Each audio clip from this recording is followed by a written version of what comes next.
오늘 우리에게 주시는 하나님의 말씀 보시겠습니다. 사도행전 7장 46절로 60절까지 교독을 하시겠습니다.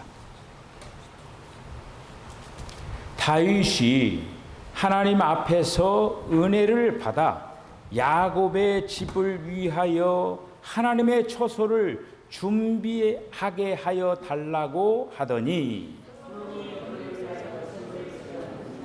그러나 지극히 높으신 이는 손으로 지으신 곳에 계시지 아니하시나니 선지자가 말한 바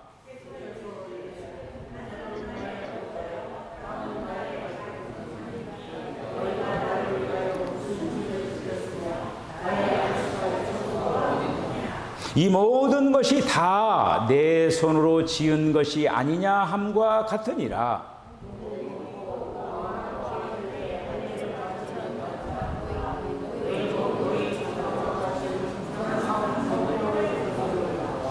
너희 조상들이 선지자들 중에 누구를 박해하지 아니하였느냐? 의인이 오시리라 예고한 자들을 그들이 죽였고 이제 너희는 그 의인을 잡아준 자요 살인한 자가 되나니,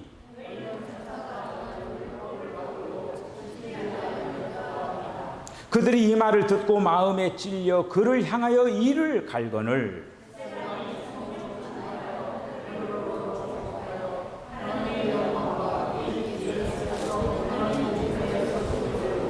말하되 보라, 하늘이 열리고 인자가 하나님 우편에 서신 것을 보노라 한데,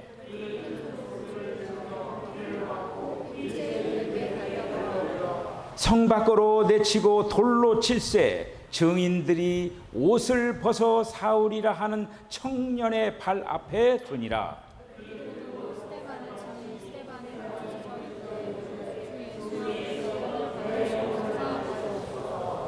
무릎을 꿇고 크게 불러 이르되 주여 이 죄를 그들에게 돌리지 마옵소서. 이 말을 하고 자니라. 아멘. 기도하겠습니다. 주님, 은혜와 사랑을 감사합니다. 주님께서 부르셔서 세상의 부편조처럼 물살에 떠나려가는 인생길이 아니라 저 높은 곳을 향하여 목표를 향해 달려갈 수 있도록 주여 은혜 베풀으신 것을 감사합니다. 주님 가신 그 길을 잘 따라가게 하여 주시기를 원합니다. 우리 사랑하는 이양희 권사님, 또 이렇게 병고로부터 해방시켜 주시고 새로운 삶을 주님께서 허락하셨사오니 남은 여생 동안 건강 지켜주시고 주님 앞에 아름다운 모습으로 세워지는 그 신앙의 도정이 되게 하여 주시옵소서. 오늘도 저희들의 마음의 문을 활짝 엽니다. 주님이 말씀하여 주시옵소서. 예수님의 이름으로 기도하옵나이다. 아멘. 할렐루야. 여러분들 인생을 지금 살아가고 계시는 거죠. 인생을 살아갈 때도 어떤 목표를 향해서 살아가시고 살아왔을 줄로 믿습니다. 뭔가 목표를 지향해 나가면서 살아야 되죠. 목표가 없다고 하면 마치 바다에 떠 있는 배가 목표가 없다고 못하는 거예요. 그냥 바다에서 계속 그냥 지멋대로 아무 물결 흐르는 대로 그렇게 갈 거야, 아마. 우리의 신앙에도 목표가 있어야 될 줄로 믿습니다. 여러분, 오늘 이제 스데반에 대해서 말씀을 드리는 거예요. 스데반이 오늘 사도행전 7장에서 증언하는 그 내용인데 무려 몇 절로 되어 있느냐면 60절로 되어 있어요. 원고 보고 있을까요? 원고 없이 오늘 60절에 있는 말씀을 증언한 거. 한번 여러분들 시간 나실 때 사도행전 7장을 한번 읽어보세요. 스데반의 신앙 수준하고 내 신앙 수준이 지금 어떤가? 이 스데반은 신앙에 굉장히 목표 지향적인 그런 부분이 있었던 것을 볼 수가 있습니다. 계속 이제 제가 말씀을 드리겠지만은 우리들이 그냥 스쳐갈 것도 스데반은 그냥 스치지 않고 아주 정확하게 오늘 메시지에서 증언하고 있는 것을 볼 수가 있겠습니다. 우리가 6장부터 이어지는 그 스데반이 많은 사람들로부터 반대당하고 그리고 지난 시간까지 체포를 당하는 거예요. 체포를 당해서 오늘 공회 앞에서 증언합니다. 공회라고 하는 것은 이스라엘 나라에서 산헤드린이라고 얘기하는 거예요. 우리나라로 말하면 국회. 국회에서 증언을 하고 있는 거죠. 자, 그런 다음에 오늘 마지막에 돌에 맞아 죽으면서 순교를 하는 걸로 끝나는 것을 볼 수가 있습니다. 그러면서 본격적으로 8장부터 뭐냐면은 예루살렘 교회가 완전히 핍박이 완전히 이제 깊어지는 완전히 씨를 말려버리려고 하는 그런 핍박 시대가 열리는 거예요, 이제. 자, 오늘 이제 이 긴 본문을 제가 이제 이거 소화를 해서 이거를 지금 말씀을 드렸는데 어떻게 저도 고민 이제 많이 했는데 어쨌든 그 부분에서 중요한 것들을 한번 따라서 쭉 한번 가도록 이렇게 하겠습니다. 자, 먼저 이제 스데반은 오늘 이제 말씀 속에서 그 처음에 뭐를 증거하느냐면은 그 아브라함이 영광의 하나님을 만났다라고 하는 거예요. 영광의 하나님을 만났다라고 하는 것을 증거를 하고 이렇게 있습니다. 여러분, 하나님 만나셨습니까? 어떤 하나님 만나셨습니까? 스데반은 나는 영광의 하나님을 만났다 이게 하는 거예요. 만남의 사건이 있어야 돼요. 여러분들이 하나님을 믿는다라고 하면 만남의 사건이 있어야 돼요. 그런데 오늘 이제 스데반이 아브라함을 이제 하면서 아브라함이 메소포타미아에 있었잖아요. 메소포타미아에 있었는데 그가 이제 하란으로 이동을 하면서 근데 메소포타미아에서 이제 이동하기 전에 맨 처음에 영광의 하나님이 그에게 나타나서 말씀을 했는데 그 영광의 하나님을 만나고 나서 아브라함의 동작이 어떻게 됐느냐? 고향, 친척, 아비집을 떠난 거예요. 그 사건이 얼마만큼 중요한 사건인가를 알 수가 이렇게 있습니다. 오늘 때 맞춰서 우리 찬양대에서 저 높은 곳을 향하여 찬양을 이렇게 이제 했습니다. 주님께서는 그곳은 영광의 나라죠. 영광의 나라예요.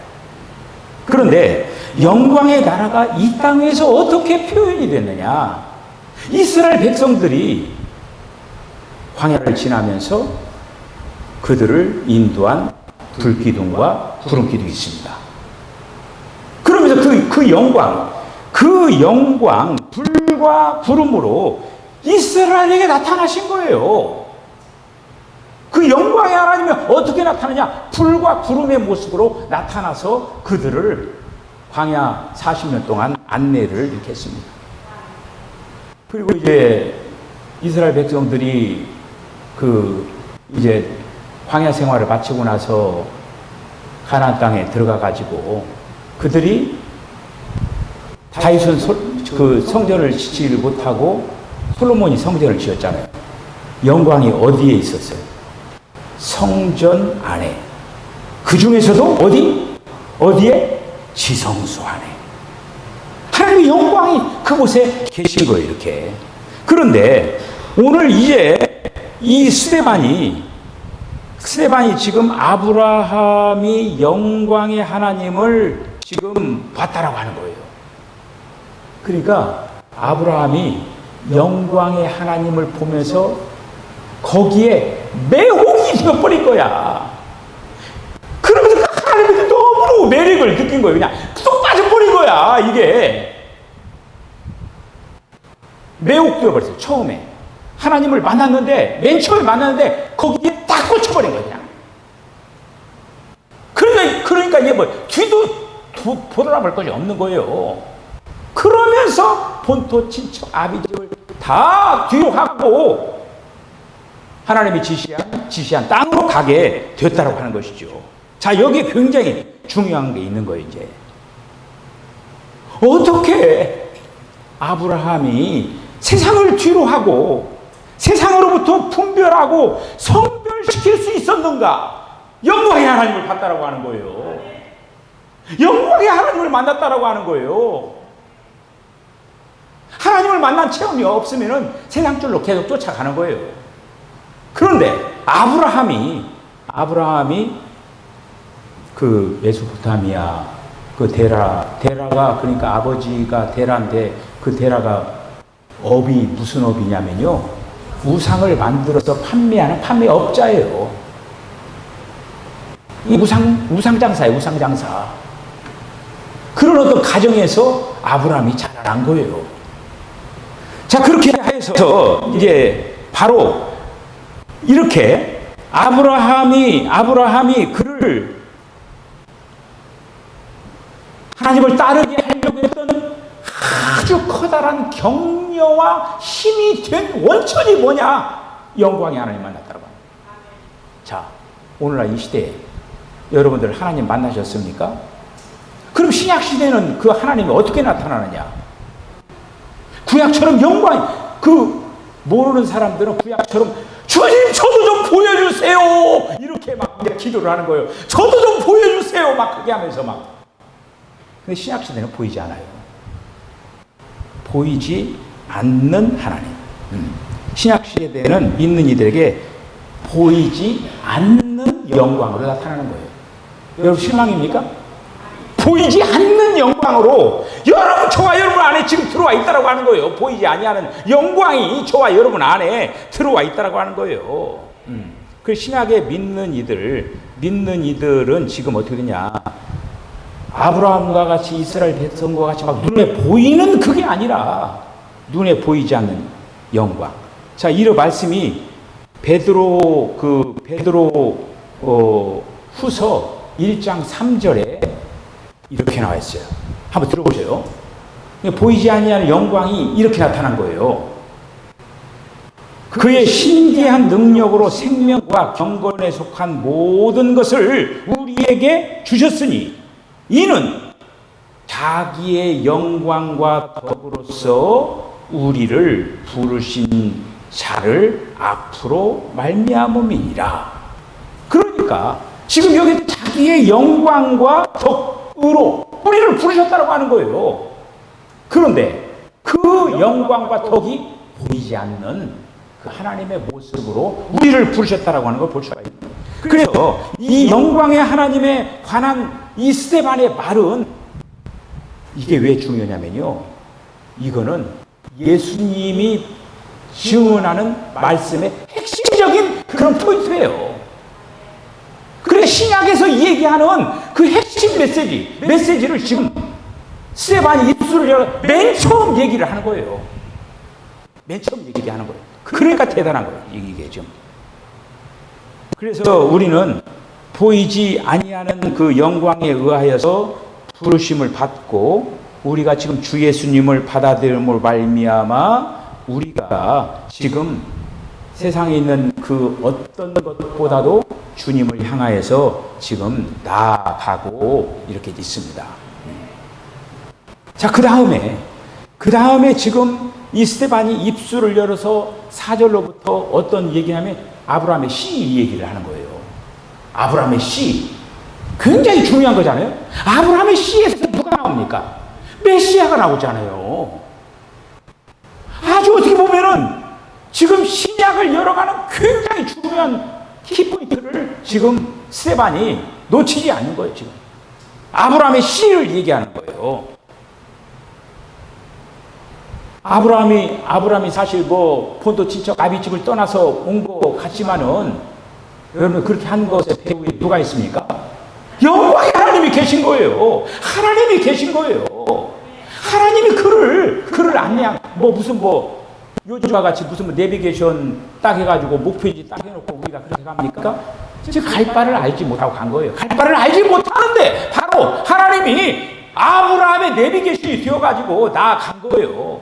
그런데 지금 아브라함이 무슨 지금 그 100세에 이삭을 얻었지만은 그러니까 지금 아브라함이 부름을 받았지만은 무슨 땅도 지금 받지도 않은 상태에서 그리고 또 그가 또 무슨 자손들이 있는 것도 아니고 이런 어떤 속에서 지금 이 얘기를 하는 거예요. 자, 그런데 오늘 여러분들 말씀 이 사도행전 7장 5절 6절에서 이 스데반이 뭐라고 얘기하면요. 거기에서 이 얘기를 하는 거예요. 그 씨가 다른 사람들의 땅에 나그네 되리니 그 땅 사람들이 그들을 종으로 삼아 400년 동안 괴롭게 하시리라 하니라. 여러분들 성경을 읽으신 분들은 성경에 보면 400년이 있고 또 몇 년이 있어요. 430년이 나오는 거예요. 430년. 이 스데반은 400년과 430년을 구분할 줄 아는 사람이었어요. 근데 성경을 그냥 대충 아는 게 아니에요. 아주 꼼꼼하게 알았다고 하는 거예요. 400년이 있고 430년이 있다고 하는 거예요. 자, 그러니까 지금 여기에서 우리가 이제 이 얘기를 이제 아브라함 이 얘기를 하면서 400년간 학대 받으리라. 그러면 이 얘기는 어떤 것부터 이 얘기가 되느냐면은 이 스데반은 언제부터 계산을 하면 400년이 나오냐면은 이스마엘이 이삭을 핍박할 때 그때부터 애굽에서 탈출할 때 그렇게 하면은 어떻게 되냐? 400년이 돼요. 400년. 지금 이 스데반은 바로 뭐를 지금 얘기하면 아브라함의 씨를 기점으로 해서 400년을 계산을 한 거예요. 400년을. 자, 그런데 우리가 이제 성경을 이렇게 이제 보면은 어떤 그 부분이 나오냐면 430년이 나오는데 430년은 우리가 이제 언제부터 계산을 해야 되느냐 하면은 400년은 창세기 12장에서 아브라함을 하나님이 만나고 약속을 하죠. 약속을 한 그때부터 시내산에서 그러니까 이미 출애굽 다 끝나가지고 시내산에서 율법을 받죠. 그 기간이 합하면 430년이 되는 거예요. 우리가. 그러니까 지금 이 스데반은 씨라고 하는 것을 강조하기 위해서 이스마엘이 이삭을 핍박할 때 그때부터 따져서 400년간을 애굽 사람들한테 핍박을 받게 된다라고 하는 것을 지금 계산하고 있는 것을 볼 수가 있습니다. 그러면서 계속적으로 야곱 얘기를 하고 요셉 얘기를 하고 모세 얘기를 하고 그러는 거예요. 자, 그런데 그런 어떤 가운데 스데반은 의도적으로 모세 얘기를 많이 얘기를 합니다. 이 60절 가운데서 모세 얘기를 의도적으로 많이 길게 설명을 하는 거예요. 왜 그랬을까? 지금 한마디로 이스라엘 백성들이 지금 그 스데반을 한마디로 지금 처형하고 그리고 또 그를 이렇게 지금 핍박한 이유가 뭐예요? 모세를 모독했다고 하는 거예요. 그 모세를 모독했다라고 하는 죄의 명을 씌우는 거예요. 그런데 모세에 대해서 쭉 길게 얘기를 하는 거예요. 이렇게. 모세를 모독했다고 참소를 하면서 반대자들이 반대를 하는 거기에서 모세의 출생부터 쭉 얘기를 합니다. 그러면서 자기가 변론을 하는 거예요. 나는 결코 모세를 그렇게 모독한 사람이 아니다. 오히려 신앙적으로 존경하는 인물이 바로 모세다라고 하는 것을 말씀을 하고 있는 거예요. 이게. 그러면서 여기 이제 모세가 낳는데 그 부모들이 어때? 석 달 동안 숨겨가지고 키우는 거잖아요. 그런데 너무너무 이 부모들이 보기에 아름답다라고 했어. 아름답. 하나님 보시기에 아름다운지라. 그래서 이 모세의 부모들이 모세를 그 당시에 남자들이 나면은 다 나일강에다 던져야 되거든요. 그게 법이에요. 바로가 명령한 거예요. 나일강에다 던져야 돼. 남자들은 다 던지고 여자 아이들만 키워야 되는 거예요. 그런데 그 법을 바로의 명을 어기고 그렇게 모세의 부모들이 키운 거예요. 이렇게. 어떻게 보면은 모세는 죽은 것 같은 거죠. 버려버린 거, 그냥 버려버린 그런 어떤 존재인데 모세가 바로의 그 공주에게 이제 한마디 구출을 받아가지고 그가 애굽에서 40년이라고 하는 그 긴 기간 애굽의 문화와 애굽의 모든 그런 어떤 지혜로운 것들을 다 섭렵하는 거예요. 그래서 어디 그 왕 위 서열 손 안에 들 사람이 모세예요. 그 정도로 높은 그런 어떤 것까지 올라갔다고 합니다. 자, 그런데 이제 40년이 참에 모세가 그러니까 즉 애굽에서 40년간 있다가 도망 나오잖아요. 도망 나와가지고 미디안 광야에서 40년을 지내잖아요. 그러니까 모세에 대해서 아주 상세하게 얘기를 하는 거예요. 40년이 참에. 그리고 애굽에서 40년. 그 다음에 미디안 광야에서 40년. 그러면서 본문에 있는 말씀은 7장 30절에 있는 말씀 보면은 40년이 참에 하나님께서 그에게 나타나는 거예요. 그에게 나타나가지고 가시떨기 나무 불꽃 가운데 나타나가지고 모세를 만나주는 거예요. 이렇게. 자, 그러면서 계속적으로 이어서 이스라엘 백성들이 광야를 지나면서 각종 하나님을 향하여서 배은망덕한 그런 어떤 행동들을 쭉 이 얘기를 하는 거예요. 쭉 얘기를 하고 그렇게 하면서 이스라엘 백성들의 하나님을 향해서 빗나간 그런 어떤 부분을 가감없이 계속 전달하는 거예요. 자, 그러면서 여기서 끝으로 이제 중요한 메시지가 연결되는데 어떤 것으로 연결되냐면은 하나님의 처소에 대해서 언급을 합니다. 여러분, 하나님의 처소. 하나님께서 관심 가지는 게 하나님의 처소거든요. 그런데 이 스데반은 하나님이 관심 갖는 그 처소에 대해서 분명한 이해를 가지고 있었다고 하는 거예요. 그래서 하나님의 처소에 대해서 지금 광야에서 증거의 장막이 있었죠. 또 이제 가나안 땅에 들어가서는 성전이 있었죠. 성전이 있었고 예수님 오셔서 하나님의 처소가 어디로 바뀝니까? 어디로 바뀌는 거예요? 예수님 자체가 바뀐 모습이에요. 사람 안에 하나님의 처소가 생겼다라고 하는 그것을 보여주는 것이 예수님이에요. 예수님 전에는 건물 안에, 텐트 안에 하나님이 계신 거예요. 그런데 하나님의 처소가 사람 안에 있다라고 하는 걸 보여준 게 예수님이에요. 할렐루야! 이렇게 된 거예요. 처소가 바뀐 거예요. 그런데 뿐만 아니라 이 사람 안에 이제 이 처소가 생겼다라고 하는 것을 얘기해 주는데 그 처소를 구체화시킨 것이 예수님이에요. 그 일을 위해서 이 땅에서 모든 과정을 거치시고 이제는 사람 안에 들어가기 위하여서 사람 안에 그 니고데모처럼 아이고 사람이 어떻게 사람 안으로 들어갑니까? 그 무식한 그런 어떤 니고데모도 있지만은 사람 안에 가장 들어가기 좋은 어떤 상태가 뭐예요? 공기처럼 바뀌는 거예요. 그래서 하나님이 공기처럼 푸뉴마 호흡처럼 바뀐 거예요. 그런데 그 부분을 스데반이 지금 얘기를 하고 있는 거예요. 스데반이.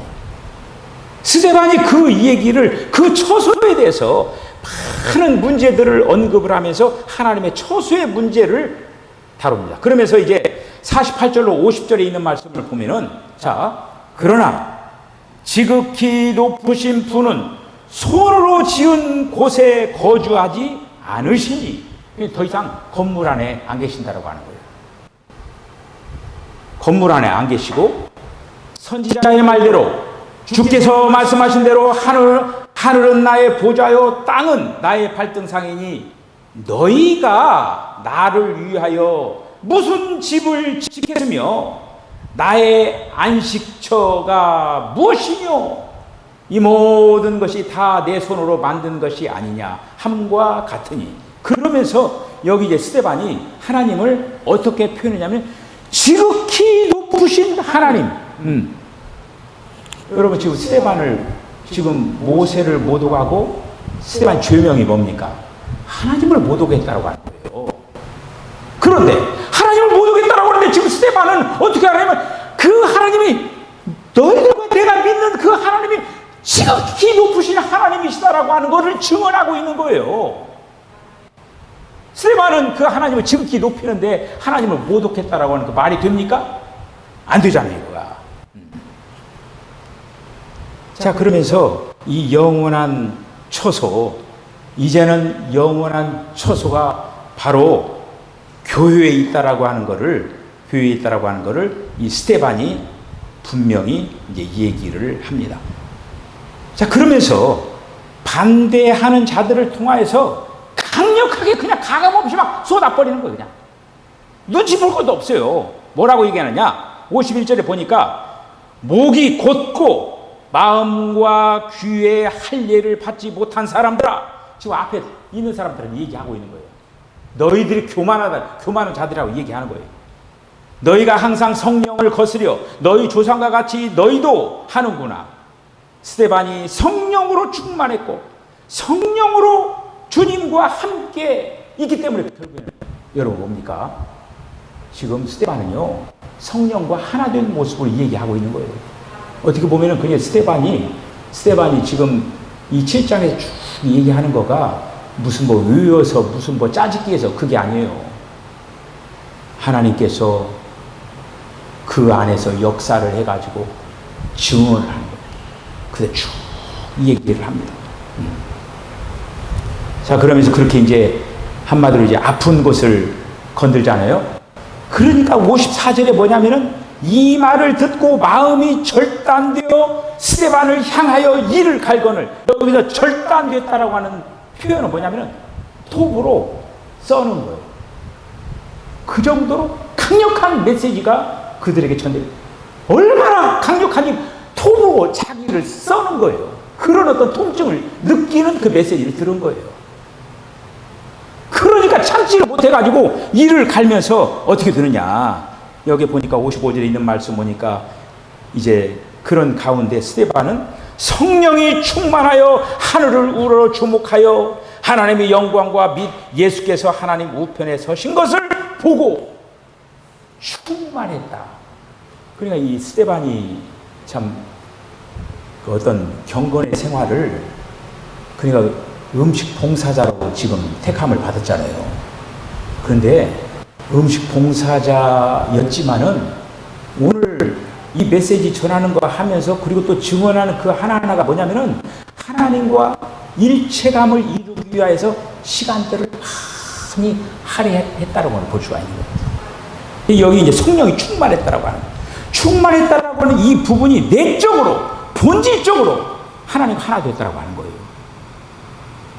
그러니까 이제 그렇게 해가지고 막 톱으로 써는 것 같이 이렇게 완전히 이렇게 그들이 지금 한마디로 이를 갈면서 그렇게 이제 됐잖아요. 자, 그러면서 그들이 이제 어떻게 되느냐. 결국 그들이 돌을 들어서 스데반을 향하여서 던지는 거죠. 그런데 스데반은 사실 자기를 돌 던지는 사람을 본다든지 뭐 그런 게 아니라 그는 무엇을 주목하냐면 하늘을 봤어요. 돌 던지는, 그리고 또 그게 무슨 통증을 느꼈다든지 그런 건 아닌 것 같아요. 오히려 하나님을 봤다라고 하는 거죠. 그러니까 56절에 있는 말 보니까 보라 하늘이 열리고 인자가 하나님 우편에 서신 것을 내가 보노라. 그래 자기 돌 던지는 사람 본 게 아니라 위를 향해서 보니까 하늘이 열리면서 예수님이 하나님 우편에 계신 것을 눈으로 보는 거예요. 눈으로 보면서 여기에서 주의 이름을 부릅니다. 59절에 있는 말씀 보면은 그들이 돌로 스데반을 치니 스데반이 죽게 부르짖어 주 예수여 내 영을 받으시옵소서. 여기서 여러분 스데반의 목소리가 적었을까요? 컸을까요? 주 예수여 내 영을 받아주세요 이렇게 얘기했겠어요? 아마 목청 터지게 얘기했을 거예요. 목청 터지게. 예수님도 그 십자가상에서 달려 죽으면서 나의 하나님 어찌하여 나를 보셨나이까? 그 나의 하나님 뭐 그렇게 속삭였겠어요? 아마 거기서 목청 터지게 나의 하나님 어찌하여 나를 보냐? 아마 절규를 하듯이 아마 그랬을 거예요. 오늘 이 스데반도 지금 하나님을 향해 얘기하면서 목청 터지라고 주 예수여 내 영을 받아주십시오 이렇게 얘기한 거예요. 스데반이 무릎을 꿇고 외쳐 가라되 주여 하면서 부르는 그것을 본 사람이 있다고 하는 거예요. 누가 봤어요? 사울이 본 거예요. 거기서 그러니까 이게 지금 스데반의 순교가 너무너무 좀 중요한 건 뭐냐면은 스데반은 죽었지만은 사울에게 바톤 터치가 된 거예요. 그것을 통해서 사울이 이제 그 사울 앞에 못 갖다 놓고 막 그랬다고 하잖아요. 책임이 네가 있다면 이제 그렇게 됐잖아요. 자 오늘 제가 이제 짧은 시간에 이 사도행전 7장에 있는 말씀을 읽었어요. 중요한 건 뭐냐? 스데반은 굉장히 말씀도 많이 그 조직화시켰지만 체험적인 사람이었어요. 체험적인 사람이고 그러니까 말씀이 삶으로 엮어지는 그런 어떤 부분까지 되어지는 어떤 신앙생활을 한 거예요. 우리는 성경의 한 인물로 스데반을 봐서는 안 됩니다. 한 인물로 보는 것이 아니라 나의 어떤 신앙의 어떤 모습을 뒤돌아봐야 된다. 나는 정말 많은 사람 앞에서 정말 증언할 수 있는가? 나는 지금 주님과 어떠한 교통을 가지고 있는가? 여러 가지 질문들이 많이 여기서 나올 수가 있는 거예요. 아무쪼록 스데반은 비록 순교를 당했지만은 분명한 것은 성경에서 보면 이렇게 순교한 자는 이기는 자로 뽑히는 거예요. 이기는 자로 뽑힌 거예요. 자, 이제는 우리에게 주어졌습니다. 우리는 과연 땅의 신앙생활을 어떻게 할 건가? 이런 어떤 부분들을 우리들이 한번 질문을 하면서 여러분들이 사람과 하나님 앞에 정말 가장 아름다운 모습으로 그리고 또 정말 기억에 남는 그리고 또 번식의 역사를 만들어가는 그런 아름다운 자취를 남겨나가시기를 주님을 간절히 축복합니다. 기도하겠습니다. 주님 은혜와 사랑을 감사합니다.